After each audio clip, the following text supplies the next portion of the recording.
Yes. Okay, cool. All right. Okay.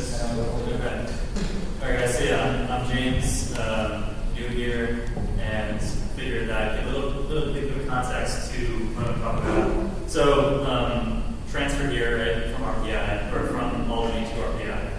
And I guess, like, during my time at Albany, I was studying business and had a lot of kind of aspirations to create things for the world. And I saw, like, engineering as kind of that way to make those things a reality, right?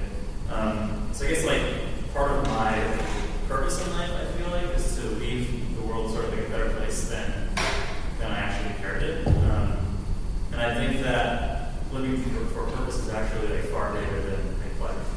So as an intro to social entrepreneurship, what I'm actually quite passionate about.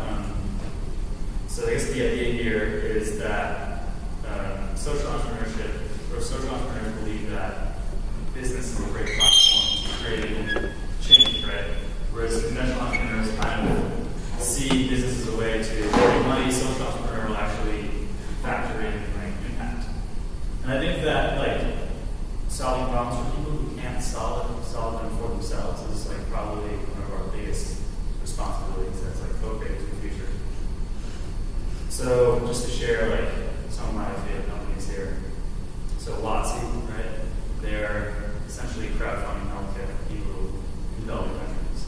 So the story goes that Chase Haddon, his name is, he was working in a Peace Corps. He was on a bus. A woman came in like asking for money. And usually locals ignore people who are asking for money, but this time they're all paying them. She had papers with her that happened to be their son's medical records. So he was kind of inspired by that, and being from San Francisco, seeing like the success of Kickstarter, he decided why not do crowdfunding for healthcare. And that's the SIB team, which is now like the first nonprofit that SIB ever backed. And then you guys know Khan Academy, founder of this. He essentially was like tutoring his cousin and putting math videos on YouTube, and people started to request some more videos. He started to get a lot of views. He decided to quit his job as a hedge fund analyst to do this full time. Crazy thing, right? But this is like really awesome because both these companies are doing amazing things for the world, and they're still like making profit, right? They're still in that. So that's like pretty awesome.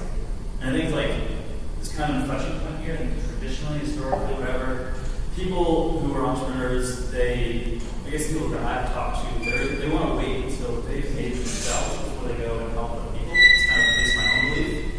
But I think soon, very soon, we're going to start to see a change in that thinking. I believe there's going to be more B Corps coming out. There's going to be more millennial social entrepreneurs, and there's kind of like a new economy that's emerging right now. It's going to fuel that.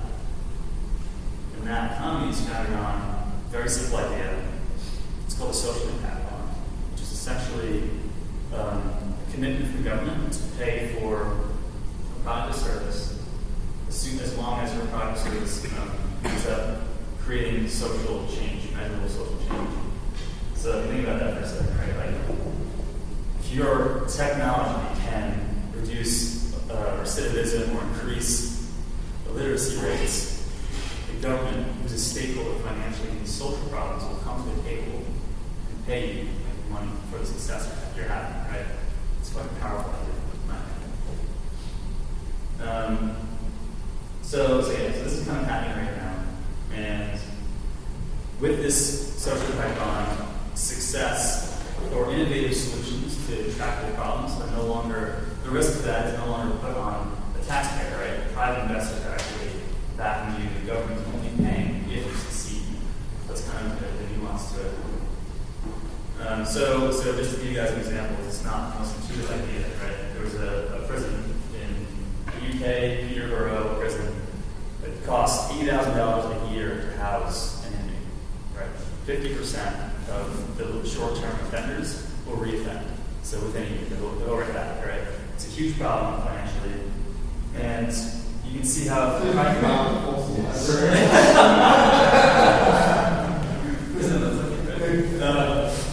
false collaborating But yeah, so if you, as a private company, can work with government, if the government is willing to work with you to do a better job at correcting, right? That's what corrections is all about, like fixing the problem, right? Correcting people's behavior, then you can obviously see the social impact that you have and also the potential for savings. So the first SIB was in 2010. This guy right here is Toby Eccles. This is his giving a TED talk on this topic. He's a social impact investor. He's a director at Social Finance. And he basically essentially is the inventor of this funding model. So he, in 2010, ran the first SIB ever at that prison, at Petersburg prison. And he had 3,000 participants. And the goal was that he could reduce recidivism by 7.5%, right? So for 1.5, whatever that is, then you would split the savings with government, right? And it'd be very easy to just go.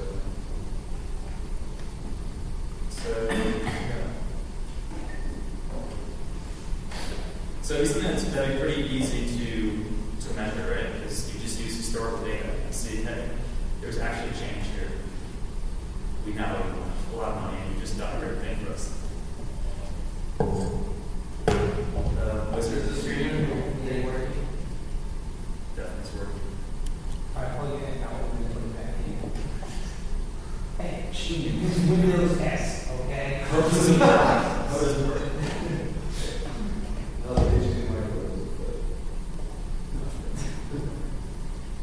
Click sources on the HDMI.